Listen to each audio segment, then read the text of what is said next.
देश के युवाओं पर पैलेट गन्स और AK-47 चलवाने की क्या आवश्यकता थी? क्या वे आतंकवादी थे? क्या आतंकवादी हैं? कांग्रेस बोल रही है, जवाब मांग रही है, जवाब दीजिए।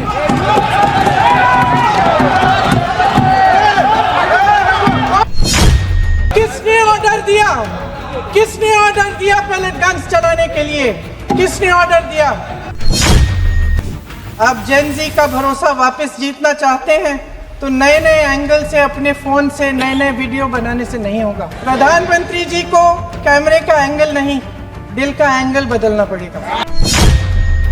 और कल यहीं मकर द्वार पर मेरे सत्ता पक्ष के सांसदों ने जिंदाबाद के नारे चिल्लाते हुए उनका संसद में ऐसे स्वागत किया जैसे मानो कोई सुपरस्टार पहुंच गए। संसद में एंटी पेपर लीक बिल पर बोलते हुए प्रियंका गांधी वाड्रा ने सरकार पर जमकर एक बार फिर निशाना साधा। उन्होंने कहा कि देश के युवाओं पर पैलेट गन और AK-47 का इस्तेमाल करने की क्या जरूरत थी। पैलेट गन इस्तेमाल करने का आदेश किसने दिया? इस तरह के सवाल रखे। क्या छात्र आतंकवादी थे? पैलेट गन चलाने का आदेश किसने दिया? संसद में प्रियंका गांधी ने ये सवाल उठाए हैं। पेपर लीक को रोकने के लिए लाए जा रहे सार्वजनिक परीक्षा संशोधन विधेयक 2026 पर बहस के दौरान संसद में प्रियंका गांधी वाड्रा जमकर बरसी हैं। उन्होंने सरकार पर निशाना साधते हुए कहा कि छात्रों पर पैलेट गन क्यों चलवाई गई। उन्होंने छात्रों के समर्थन में कहा कि किसी की पीड़ा का मजाक नहीं उड़ाते। साथ ही उन्होंने ये भी कहा कि सरकार देश के नौजवानों से क्यों डरती है। उन्होंने आरोप लगाते हुए कहा कि शिक्षा तंत्र में RSS के लोगों को भरा गया है। कांग्रेस सांसद प्रियंका गांधी कहती हुई नजर आई कि देश के युवाओं पर पैलेट गन AK-47 का इस्तेमाल करने की आखिर जरूरत क्या थी? यह आदेश दिया किसने? क्या ये प्रधानमंत्री ने किया है? क्या ये गृह मंत्री ने किया है? उन्हें जवाब देना होगा। पूरा देश पूछ रहा है। यह सिर्फ कांग्रेस पार्टी की बात नहीं है, पूरा देश जवाब मांग रहा है। इसी के साथ ही उन्होंने क्या क्या आंकड़े गिनाए हैं। पेपर लीक कार्रवाई की मांग जायज है या नहीं, ऐसी सारे मांगे उन्होंने रखी हैं। तो आइए सुनते हैं विस्तार से कि प्रियंका गांधी ने सरकार पर और कौन से निशाने साधे और किन बातों की पोल खोली है। क्या जरूरत थी उन छात्रों पर आंसू गैस चलवाने की, उन पर लाठियां बरसाने की, उन पर वाटर कैनन्स चलवाने की? क्या जरूरत थी उन नौजवान लड़कियों को जलील करते हुए उनके कपड़े फाड़ने की, उनको बेरहमी से गंदी तरह पिटवाने की? देश के युवाओं पर पैलेट गन्स और AK-47 चलवाने की क्या आवश्यकता थी? क्या वे आतंकवादी थे? क्या आतंकवादी हैं? टेररिस्ट हैं? हाँ, कांग्रेस बोल रही है। हाँ, कांग्रेस बोल रही है। जवाब दीजिए, जवाब दीजिए। कांग्रेस बोल रही है, जवाब मांग रही है, जवाब दीजिए।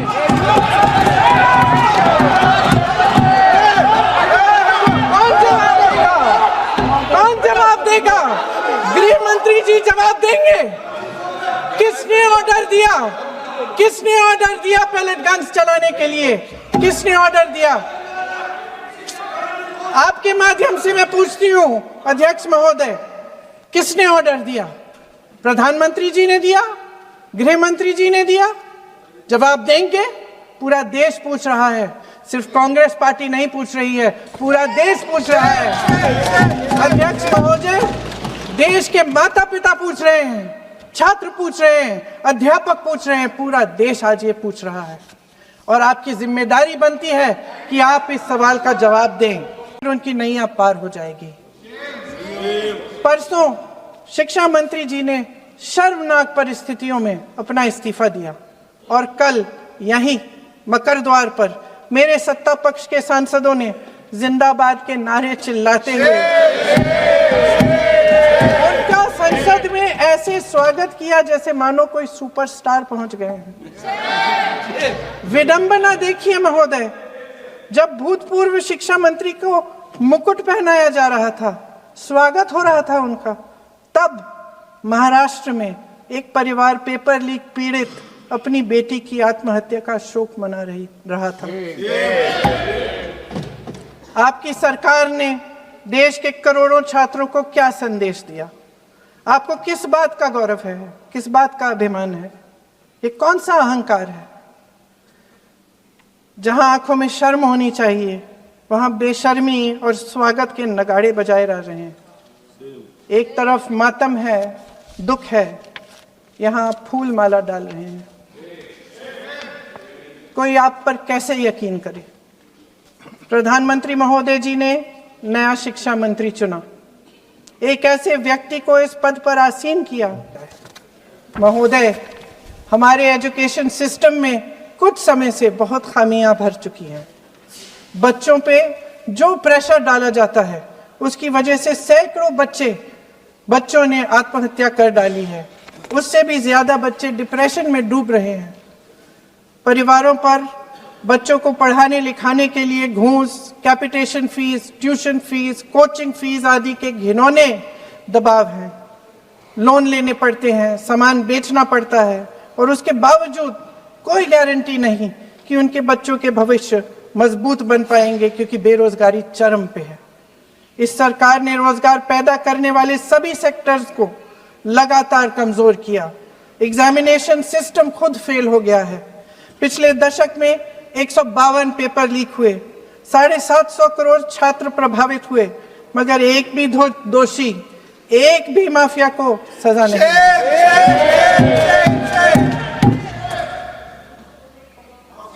हमारे एजुकेशन में आरएसएस के प्रचारकों को भर भर कर उसे खोखला बना दिया है। जबरदस्ती एनटीए बनवाकर सिस्टम का केंद्रीकरण करके उसे और भी उलझा दिया। देश के कुल बजट में, हाँ जी जबरदस्ती, आपने अभी अभी सुना तमिलनाडु के हमारे साथी क्या कह रहे थे। देश के कुल बजट में एजुकेशन बजट की हिस्सेदारी हर साल बढ़ाने की बजाय घटती जा रही है। 1.4 लाख करोड़ रुपया का पूरा बजट एजुकेशन बजट है और 1.32 लाख करोड़ सिर्फ नीट देने वाले 22 लाख बच्चों के परिवारों से हर साल खींचा जाता है। एक और शर्मनाक आंकड़ा भी है।